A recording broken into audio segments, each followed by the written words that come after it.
Hey, it's Mike, Tiff, and Maddie here. We are cooking on the 4th of July weekend. All kinds of barbecues this weekend. This one we're just hanging out at the house.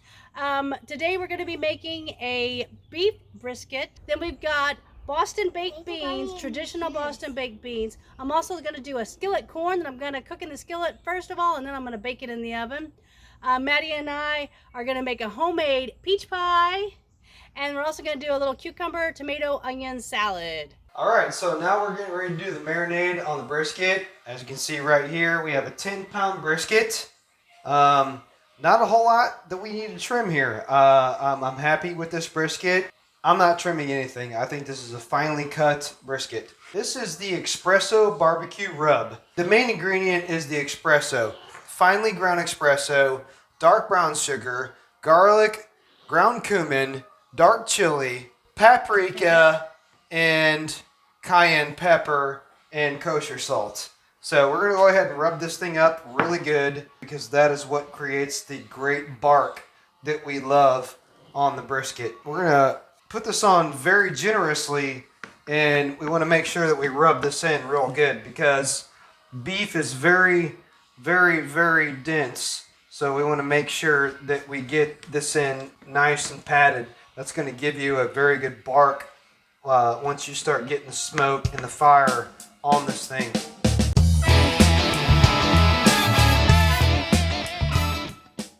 Now that you can see that we have generously seasoned this brisket, we have gone around every possible edge. It's 11 o'clock at night. We're doing a 10-hour smoke tomorrow. So this thing's going to sit in the refrigerator all night long, and it's going to create a lot of good flavor inside this thing. Because this is the 4th of July, I figure there's no better dish to pay homage to the United States than to make a pot of baked beans. Boston baked beans have been around since the birth of America. We're doing basically a traditional Boston baked bean. We're going to use a lot of the ingredients that they would have had at that time, and just keeping it real true to the origin of the Boston baked bean. I'm going to do a whole pound on the beans because we're not only serving them with this brisket, but we're also going to be taking them to a barbecue that we're going to be going to. First of all, I soaked them overnight in salted water, so that's going to reduce the baking time. I'm going to drain these out, and I'm going to put them in this pot with some aromatics, and I'm going to boil them for about 30 minutes, and that's going to further reduce the baking time. You can bake them the whole time and not do any of this, but then you're looking at a long process, over a 12-hour process to get these good and tender by just baking them. So we did this to take off some baking time, and we're going to also boil them to take off some baking time. So right now I'm going to get these strained, and I'm going to rinse out all the salt water, and I'm going to back into this pot. So now I've got our beans back in this pot. I rinsed them. I'm going to add in some fresh garlic cloves, some thyme, and some bay leaves. And that's going to give a little bit of aromatic here. I'm going to cover it back up with water, hit it with some salt, and I'm going to boil those for about a half an hour. You can put other aromatics in here if you'd like. Onion, carrot, celery, rosemary, sage. And you'll also, on certain aromatics, you might want to remove them after they boil. I'm going to actually keep all of my seasonings in. The garlic will have dissolved and just fallen apart by the time these are done. My thyme is already chopped.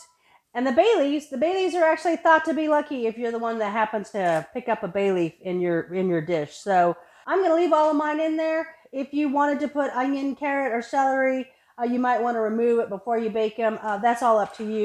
And then I'm just going to cover this with water and get that simmering for a half an hour. Well, that's working. I'm going to rinse our salt pork. I'm going to cut it into 4 pieces, and I'm going to start browning that in the Dutch oven. So I added water to the beans. I've got that all simmering. I'm going to let it go for about a half an hour. And meanwhile, I got our Dutch oven on. I'm going to start cooking off the salt pork. Over here, I've got all of our spices that we're going to add in here. That would have been in the early pots of Boston baked beans. I'm going to start with the salt pork. Then I've got a Vidalia onion that I'm going to add in and start sauteing that as well. In my measuring cup, I'm going to get my half cup of molasses. Then I'm going to add some of the traditional spices that the colonial Americans would have had access to. So I've got here just a dried mustard, got some cloves. I've got black pepper. You know, I usually do a lot of cooking with ground white pepper. For this, I'm going to put in a ground black pepper. I've got some ginger. They would have had access to ginger. Got some dark brown sugar in addition to the molasses. And I'm going to also, I've got a little bit of a spicy pepper mix I'm going to throw in there just to kick ours up a notch. Just make it a touch spicier.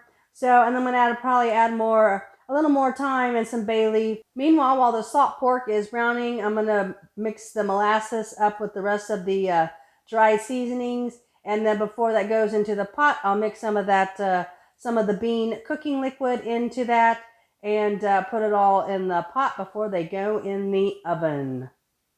So I lightly rinsed the salt pork, so it's time for that to start sauteing in the Dutch oven. It was actually already pre-sliced, so I didn't have to cut it up. I'm going to start rendering that in the Dutch oven while I cut up that onion.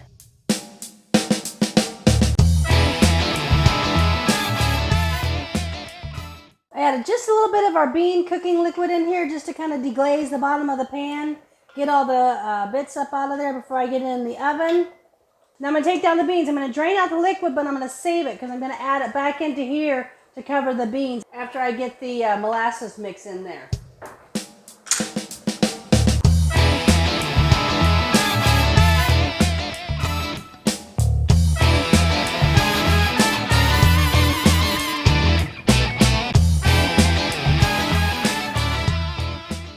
I'm just going to hit it with just a little bit more salt and pepper now. I'm going to simmer those first for the first hour with the lid on. And then I'm going to give them a stir, and then probably the rest of the time I will keep the lid off. That's what's going to develop that nice crust on the top. And then you will want to stir it a couple times throughout the process to keep the top beans from getting too dried out. Once you develop a crust, you'll want to give it a good stir and then let it bake again uncovered after that. These are ready to go in the oven. We will hang on to our cooking liquid because we may have to add more as they bake, okay? If you run out of liquid, you'll need to add some more in. All right, so that was the first hour. We're going to uncover them, and we're going to see where we're at with the water. Oh, wow. I want to see the beans. They're soaking up a lot of water. So we're definitely going to add more liquid, and now we're going to uncover them. They smell delicious, don't they? Yes, they do. Yeah. Let's do one more. And now we're going to let them go for another hour, and I'll probably sneak peek at them and see if I need to add a little bit more juice at that time. All right, so they're looking pretty good. I think I'm just going to leave them uncovered for one more hour. They're already pretty tender. I'm just going to develop a little bit of a crust on the top, and they are almost ready to go. You want your sauce to kind of start thickening, so like I said, I think one more hour and we'll be just fine. As you can see, they're nice and thick. I think these are perfect. All right, it's sneak peek time. Look at that smoke roll out. Looking mighty fine. As you can see, we have a really good looking bark on there, and we are only halfway through this smoke. And look at that smoke ring right there on that fat line. She's looking good. Just a little bit longer to go. So the brisket is working nicely, so we're going to start on our side. So we've got our Boston baked beans going on.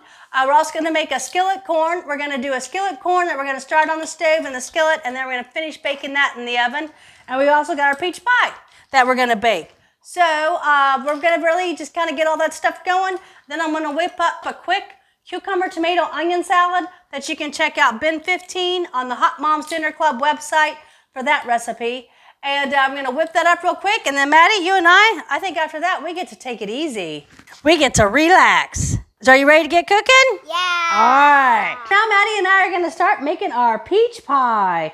So we've got our pie crust the pie base that we've got in our freezer. So first of all, we just got to get our peaches peeled and sliced and ready to go on that. So, hey, you want to do rock, paper, scissors to see who has to do the peaches? Yeah. Yeah, you ready? All right, rock, paper, scissors, shoot. Ah, you got to do the peaches. Yes, I can. Oh, I guess I'll probably actually do the peaches. Yeah, you do it. I do them? Oh, okay. All right, so we got our peaches all peeled and sliced. You don't have to peel your peaches if you don't want to, but I like my peaches peeled in the pie. So we did peel ours. We're going to put our sugar, 1 cup of sugar, or 1/3 cup of flour. Just going to do cinnamon and nutmeg and ginger. And do some lemon zest and juice, and that's gonna be it. You can pretty much use the same basic ratio for all your different fruits. Sometimes like an apple it has a little bit more natural pectin in it, so you might want to cut back the flour on that. It's basically the same ratio you could use. I'm gonna get this all mixed up together, and we're gonna get our pie crust ready to go. So this is gonna be a double crust pie.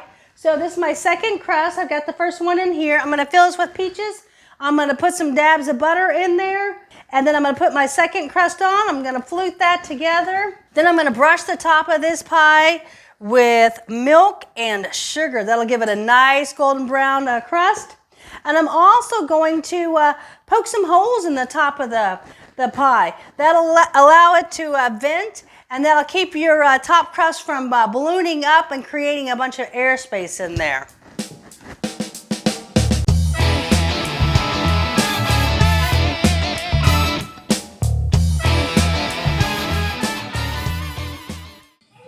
Okay, we're at hour 9 of 10-hour cook, and what I went ahead and did is I inserted the probe about an hour ago to check and see what the temperature is on the inside of the brisket. And I've been maintaining about 145 degrees for the last hour, and I think what has happened is we've created a stall in the cooking process. And I want to go ahead and try and attempt to do the Texas crutch to see if I can help speed up the cooking process. Basically what happens is you create the stall because you have such a good bark on the outside. And checking it right here, as you can see, there is a really good bark on the outside. So I think I have stalled the internal temperature of this, and we're going to go ahead and do the Texas crutch. A lot of restaurant owners and competition barbecuers out there do this process to try and speed up the cooking time. We got to get that internal temperature up to about 190, 195 degrees, and as you can see there, we're at about 142. So I'm going to be real careful removing this from the grill because we have a beautiful bark on there, and I do not want to ruin it. So we're going to, place this in here very, very cautiously. I'm going to go ahead and add in the apple juice, which is going to help cook the internal temperature. It's basically like I'm steaming it. So we'll go ahead and add the apple juice to it. Then we will wrap it. What you want to do is you want to wrap it one direction and then wrap it the complete opposite direction with the aluminum foil. So you're using 2 layers of aluminum foil on there. That's going to create a great heat blanket around the brisket. So we're going to go ahead and do this. I'm going to check it in about an hour, and hopefully we'll be at that great temperature of 195 degrees. So we have our peach pie in the oven and our Boston baked beans are done. So now we're just going to start preparing the corn. So we hit the farmers markets again, and that's where we got our peaches at the White Hill Farms. And then we got this corn at the Happy Goat Ranch. So I've already shucked it. I'm going to start taking it off the cob. I'm just going to take it down off the cob. I'm also going to squeeze really hard to get all that milky substance out of the corn cob as well. I'm going to put it right into my skillet. Once I get all the corn off the cob, I'm going to cover it with heavy cream, pats of butter, salt, pepper, and fresh parsley.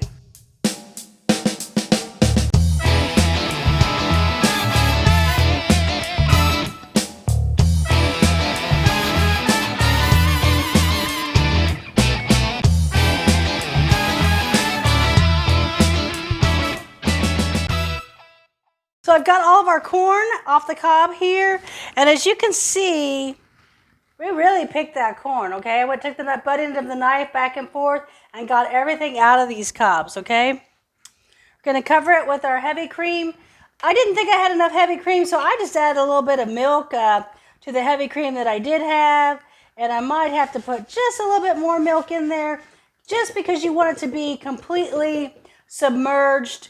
Put some pats of butter. Got my fresh cut parsley here. I'm gonna add in the salt and pepper. I'm gonna bring it all up to a simmer, and I'm gonna pop it in the oven and let it finish cooking for the last 20 minutes in the oven. What I like about this meal too, we're gonna serve our Boston baked beans in our Dutch oven. We're gonna serve this corn in this skillet. So it's just kind of gonna be a fun presentation for the 4th of July. So our pie has just come out of the oven and our corn is going in. I went a little bit thicker on these guys right here, so the next couple ones I'm going to go a little bit thinner.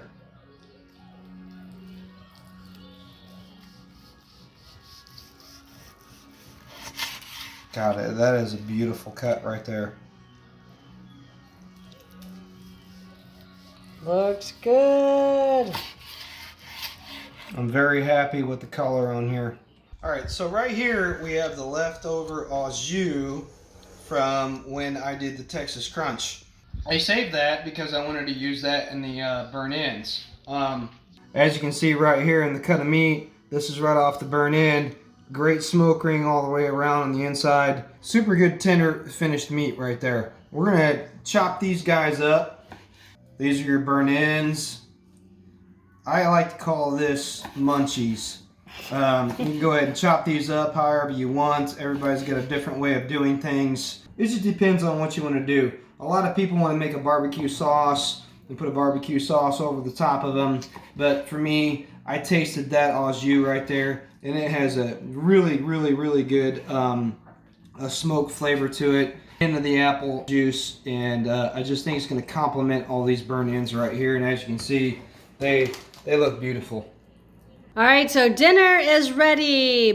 Mike has sliced the beef brisket. We have our Boston baked beans. We have the skillet baked corn there. And we have our homemade peach pie. And then we put in a little bit of a cucumber, tomato, onion salad. So remember, you can find the cucumber, tomato, onion salad on bin 15 on the Hot Mom Center Club website.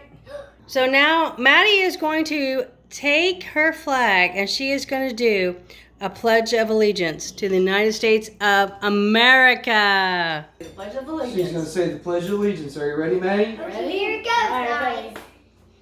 Pledge allegiance to the flag of America. United States of America. United States of America.